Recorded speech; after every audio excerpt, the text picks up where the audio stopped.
Hello everyone, आज के इस वीडियो में हम बैंक ऑफ इंडिया का सेविंग अकाउंट फॉर्म कैसे भरते हैं ये सीखेंगे। अगर आपको ये वीडियो अच्छा लगे तो वीडियो को लाइक कीजिए और हमारे चैनल को सब्सक्राइब कीजिए। तो चलिए फिर शुरू करते हैं। सबसे पहले यहाँ पे आपको ब्रांच नेम लिखना है। आप जिस भी ब्रांच में अकाउंट खोल रहे हैं उस ब्रांच का नाम यहाँ पे लिख दीजिए।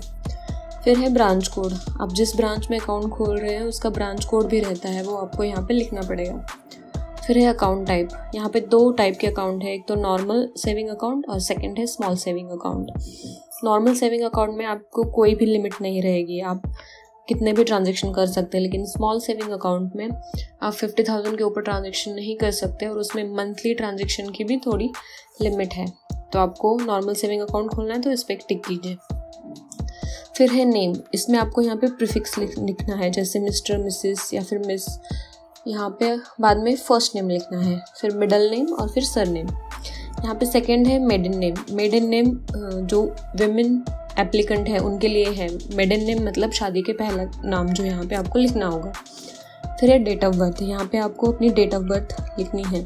फिर जेंडर चूज़ करना है और मैरिटल स्टेटस चूज़ करना है। फिर है नेम ऑफ फादर। यहाँ पे आपको अपने फादर का नाम लिखना है। Name of mother. यहाँ पे आपको अपनी माता का नाम लिखना है। नेम ऑफ स्पाउस, यानी आपके हस्बैंड या फिर आपकी वाइफ, जो भी आपके स्पाउस है, यहाँ पे आपको उनका नाम लिखना है। फिर है नेशनलिटी। यहाँ पे नेशनलिटी चूज़ की है, इससे मैंने यहाँ पे इंडियन चूज़ किया है। Resident status. आप रेसिडेंस जिस भी कंट्री के हैं वो यहाँ पे आपको मेंशन करना होगा। तो मैंने यहाँ पे रेसिडेंट इंडिविजुअल, यानी मैं इंडिया की रेसिडेंट हूँ, तो मैंने यहाँ पे टिक कर दिया है। फिर है ऑक्यूपेशन टाइप।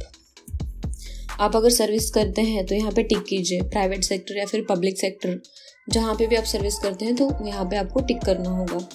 या फिर आप सेल्फ एम्प्लॉयड है, रिटायर्ड है, हाउसवाइफ है या फिर कोई बिजनेस रन करते हैं तो उस पर आपको टिक करना है। फिर यहाँ पे आपको अपना मंथली इनकम लिखना है। फिर आपको रिलीजन चूज़ करना है, जैसे आप हिंदू हैं, मुस्लिम हैं या फिर क्रिश्चियन हैं, वो आपको यहाँ पे टिक करना होगा। फिर है कैटेगरी। कैटेगरी में आप जनरल में आते हैं, ओबीसी में आते हैं, SC ST, जिस भी कैटेगरी में आप आते हैं वो यहाँ पे आपको टिक करना होगा। फिर है कस्टमर टाइप। इसमें ऑप्शन है general, senior citizen, pensioner, minor या फिर स्टाफ। मैं यहाँ पे जनरल अकाउंट खोल रही हूँ तो मैंने यहाँ पे जनरल चूज़ किया है। Person with disability. अगर आप में कोई फिजिकली डिसेबिलिटी है तो आपको S पे टिक करना है, नहीं तो नो पे टिक करना है। फिर है एजुकेशनल क्वालिफिकेशन। यहाँ पे आपको अपना क्वालिफिकेशन मेंशन करना है। आप SSC है, HSC है, ग्रेजुएट है या फिर पोस्ट ग्रेजुएट है, उस पर टिक करना है। फिर है आपको प्लेस ऑफ बर्थ यहाँ पे लिखना है। फिर country of tax residence in India. आप टैक्स पर्पज़ के लिए, जैसे इंडिया में रेसिडेंस है तो आप टैक्स के लिए इंडिया में ही कंसिडर होंगे, तो यहाँ पे आपको यस पे टिक करना है। फिर यहाँ पे आपको अपना पैन नंबर लिखना है। फिर अपने कॉन्टैक्ट डिटेल्स जैसे मोबाइल नंबर, ईमेल आईडी यहाँ पे आपको लिखना है। प्रूफ ऑफ आइडेंटिटी और एड्रेस। आप आइडेंटिटी प्रूफ और एड्रेस प्रूफ में जो भी दे रहे हैं वो यहाँ पे आपको टिक करना होगा। और यहाँ पे डॉक्यूमेंट नंबर, मतलब जैसे मैंने यहाँ पे आधार कार्ड पे टिक किया है तो मैंने यहाँ पे आधार का नंबर लिख दिया है। फिर है इशू डेट और एक्सपायरी डेट। ये पासपोर्ट के केस में कंपलसरी होगा। अगर आपने पासपोर्ट पे टिक किया है तो इशू डेट और एक्सपायरी डेट आपको यहाँ पे लिखनी होगी। फिर है एड्रेस डिटेल्स। एड्रेस डिटेल्स में आप जो भी एड्रेस अकाउंट में दे रहे हैं, जैसे रेसिडेंशियल दे रहे हैं या फिर बिजनेस दे रहे हैं, तो उस पर आपको टिक करके नीचे एड्रेस लिखना होगा। फिर है आपके सिटी का नाम, डिस्ट्रिक्ट, आपका ज़िला जो भी है वो यहाँ पे लिखना है। फिर स्टेट का नाम लिखना है और आपको पिन कोड यहाँ पे लिखना है।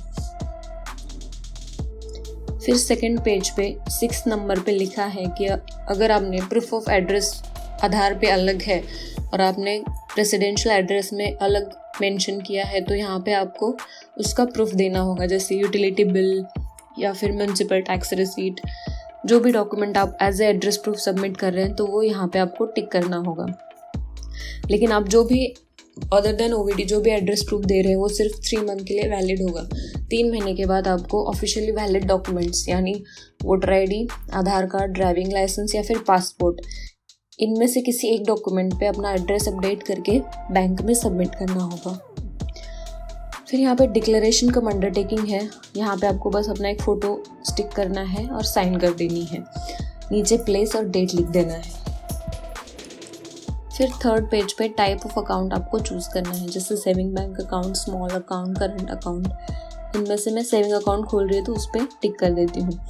फिर है मोड ऑफ ऑपरेशन, आपके अकाउंट में कैसे मोड ऑफ ऑपरेशन आपको रखना है, यानी आपका अकाउंट सेल्फ ऑपरेटेड रहेगा या फिर अगर जॉइंट अकाउंट है तो आइदर और सर्वाइवर, इसमें से जो भी ऑपरेशन आप रखना चाहते हैं अकाउंट में उस पर टिक करना है। फिर है सर्विसेज रिक्वायर्ड, इसमें आप बैंक में से जो भी फैसिलिटी लेना चाहते हैं उसके लिए आपको टिक करना होगा, जैसे ATM कम डेबिट कार्ड, वो फैसिलिटी मुझे चाहिए तो मैंने एस पे टिक किया है। फिर चेकबुक फैसिलिटी मैंने एस पे टिक किया है। फिर इंटरनेट बैंकिंग, यहाँ पे भी मैंने एस पे टिक किया है। फिर SMS अलर्ट को चूज़ किया है, पासबुक रिक्वायर्ड को चूज़ किया है। फोर्थ पेज पे नॉमिनेशन फॉर्म है, आप अपने अकाउंट में नॉमिनी यानी वारिसदार जिसको भी रखना चाहते हैं वो यहाँ पे आपको मेंशन करना होगा। यहाँ पे आपको नॉमिनी का नाम लिखना है, उनका मोबाइल नंबर लिखना है, फिर रिलेशनशिप आपका उसके साथ जो भी रिलेशनशिप है वो यहाँ पे लिखना है, उनका एज और उनका डेट ऑफ बर्थ मेंशन करना है। फिर नीचे यहाँ पे आपको साइन करनी है। फिफ्थ पेज पे टर्म्स एंड कंडीशंस है, वो सब आपको रीड करके नीचे साइन करना है। फिर सेवेंथ पेज पे आपको फॉर्म नंबर 60 दिखाई देगा। अगर आपका पैन कार्ड नहीं है तो ही आपको ये फॉर्म नंबर 60 फिल करना है, अदरवाइज ये फिल करने की ज़रूरत नहीं है। 9th पेज पे आपको डिटेल्स ऑफ रिलेटेड पर्सन का एक कॉलम दिखाई दे रहा होगा। इसमें अगर आप माइनर का अकाउंट खोल रहे हैं, यानी अकाउंट होल्डर अगर 18 ईयर्स के नीचे की एज का होगा तो आपको ये रिलेटेड पर्सन की डिटेल्स भरनी होगी। फिर उसके नीचे है फटका डिक्लेरेशन फॉर्म, ये सिर्फ उन्हीं को भरना है जो रेसिडेंट है अदर देन इंडिया, इसका मतलब जो इंडिया के बाहर रह रहे हैं उन्हीं का बस यहाँ पे डिटेल्स लिख के साइन करना होगा, अदरवाइज आपको ये फॉर्म भरने की ज़रूरत नहीं है। ये था बैंक ऑफ इंडिया का अकाउंट ओपनिंग फॉर्म। इसके साथ आपको एक KYC फॉर्म भी मिलेगा, वो भी आपको फिल करना है। उसमें आपका बस first name, middle name, last name लिखना है। फिर यहाँ पे आपको अपने फादर का डिटेल्स लिखना है, फिर मदर का नाम लिखना है। फिर यहाँ पे भी आपको जेंडर, मैरिटल स्टेटस, सिटीजनशिप ये सब चूज़ करना है। आपका ऑक्यूपेशन क्या है उस पर भी आपको टिक करना है। फिर यहाँ पे आपको आपने जो ID प्रूफ और address proof account opening form के साथ बैंक में सबमिट किया है तो उस पर आपको टिक करना है और उसके आगे उस डॉक्यूमेंट का नंबर लिखना है। फिर यहाँ पे आपको कम्युनिकेशन एड्रेस एंटर करना है, आपके कॉन्टैक्ट डिटेल्स लिखना है, परमानेंट एड्रेस भी आपको यहाँ पे लिखना है। फिर उसके नीचे यहाँ पे फ़ोटो अपना एक चिपकाना है और उसके बाजू में साइन कर देना है। तो इस तरह से आप बैंक ऑफ इंडिया का सेविंग अकाउंट ओपनिंग फॉर्म भर सकते हैं। अगर आपको इसमें कोई भी दिक्कत आ रही है तो हमें कमेंट में ज़रूर बताइए और इसी तरह के बैंक ऑफ इंडिया के अपडेट्स के लिए हमारे चैनल को सब्सक्राइब कीजिए।